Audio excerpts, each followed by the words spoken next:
Q and his family here. We got another sad, crazy story. To be honest, this guy beat someone to death with the tire iron, and now is being sentenced. So, Look, Ty, the state was pushing for a life sentence here. They asked how long does the public have to be protected from Savon Morrison?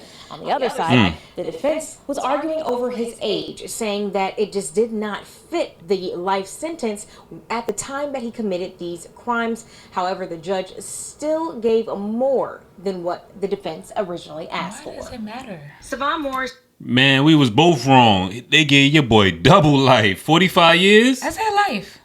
I went wrong.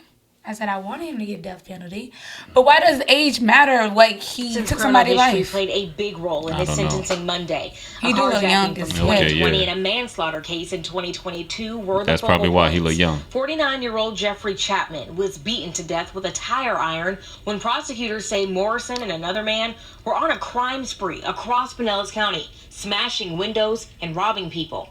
Chapman's daughter spoke in court over the phone. My father was murdered for... Hold up. Hold it right there, Q and his family.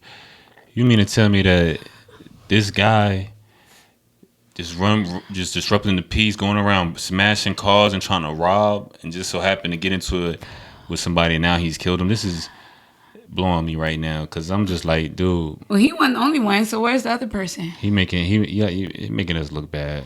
bro? And who recorded it? Like who y'all post That's this? the other guy recording, and they posting it. Like y'all proud of doing that suckiness, like, you know what I'm saying, with the cuff going to the car crap. You know what I mean? Like, and then if somebody come out, leave them alone. Go get another car or something. You in confrontation. This is all just garbage, man. This is Young this and is dumb. crazy.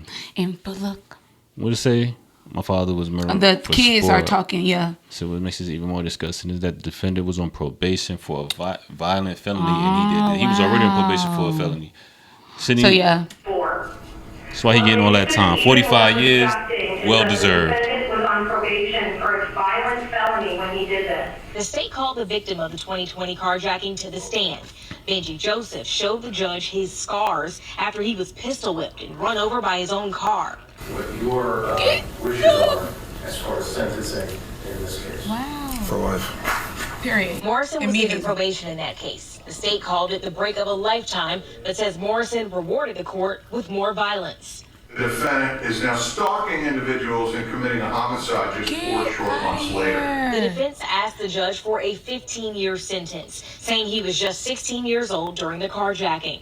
So Certainly evidence that he acted under duress in the manslaughter case. Morrison's mother spoke for his father in court, asking the judge to give their son a chance to rebuild his life. Savon did not share the intent that led to this tragedy. mama. But Chapman's daughter says her father was reduced to an obstacle in Morrison's path and asked the judge for the maximum sentence. His family has failed to raise him in a matter of decency to be allowed to live outside of a prison.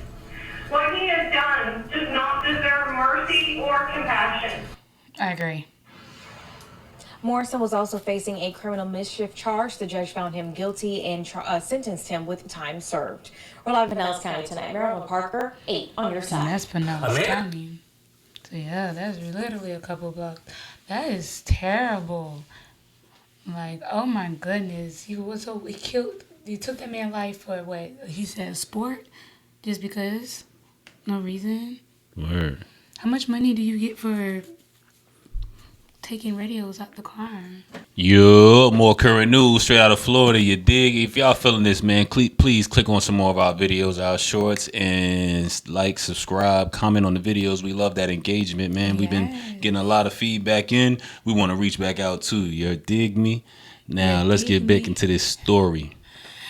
Tell a friend. After deputies say he caused safety concerns at 2 stores this morning, one in Citrus County and the other in Hernando. And according to the Hernando County Sheriff's Office, 911 callers said the 39-year-old was acting erratically.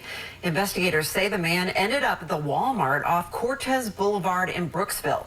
News Channel 8's Eden Hodges reports. Both Hernando and Citrus County investigators are looking into these incidents, which happened nearly 20 miles apart. Speeding, running red lights. We got reports. People were calling in that the person was running red lights. And since then, people have come forward and said, yeah, he cut me off on US 19. A 39-year-old man is behind bars and awaiting charges. Sheriff Al Nienhuis tells me the incident started at a Citrus County Publix, where, according to Citrus County records, one 911 caller said a shirtless man pulled a gun on them before telling them to, quote, call the cops because I'm crazy. There could be drugs involved, but we also have a stronger indication it's probably more. And this is kind of what I be talking about sometimes. You got to be careful of what's going on in the world when you're out in the world, because you don't know if somebody is crazy, bipolar, schizophrenic, and you don't know if they've been taking their medicine. You know what I'm saying? And so that's why I say people need to stop being so oblivious when they outside and be more, pay more attention to your surroundings, man. At least be safe, guys. Or have a blicky on you too. That always works. Yeah. Or mental health issues. Nienhuis says the man fled, and deputies were on his tail, but decided to call off the chase for safety reasons. He says the man, identified as Stephen Sheehan, drove right up to the front doors of the wall. Not Steve. He was on go. He was hitting the speeds too. Oh man. Thank God that Steve didn't harm nobody in the mix of this. Yes. But he could have, and Steve was on go. Man, I'm glad nobody was hurt. Yeah, yes, Steve was on go. He went mayhem in one store, took his shirt off, flashed and brandishing his firearm, then took off to another store, speeding through the red lights and everything, holding it down. Just kind of like I do. When I be driving, speeding through the red light, like I be on my DMX. Like I don't get. Well, that's another story. But anyway, I don't be doing that for real. This is just allegedly. Where he allegedly put two guns on top of his car before running in, where he was tackled by a deputy. So he ain't want to hurt nobody. Yes, mentally. Mental, yeah, exactly, or drugs. Both. And then we're talking to the state or lack attorney thereof. about him leaving the guns on the car and running into Walmart, leaving those guns unsecured with, possibly a bunch of children around and so forth. Nienhuis says despite the suspected mental health crisis, they plan on holding the man fully accountable for his actions. Sheehan is scheduled to appear in court tomorrow, where he'll receive his charges.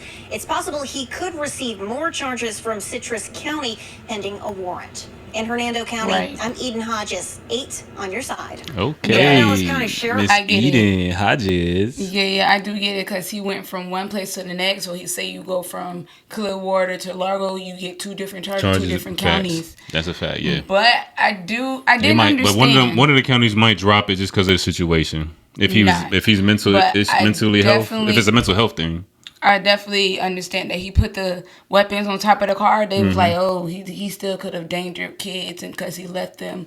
No, he put them on top of the car. So they wouldn't kill him. That's all he was worried about. Bro, he was worried about his damn self, because he wasn't worried about no kids coming up to grab the gun and take them home and then popping somebody later. One of these YNs would have definitely loved those guns. He was probably trying to surrender and put them on top of the car and went inside. So but he did it the wrong way. That's it. Bottom line, he did it the wrong way, and you get them next charges. I got a lot of mental health people in my family, and I it might not have been mental health. He could have been on mental crack. Health and drugs, both. Or drugs, some meth, they something take hard. drugs to deal with their mental. Hopefully not. Hopefully he just maybe he wasn't taking his psych meds or something, so he was actually tripping. We don't know. That's sad. We're just speculating. I'm glad everybody was okay allegedly.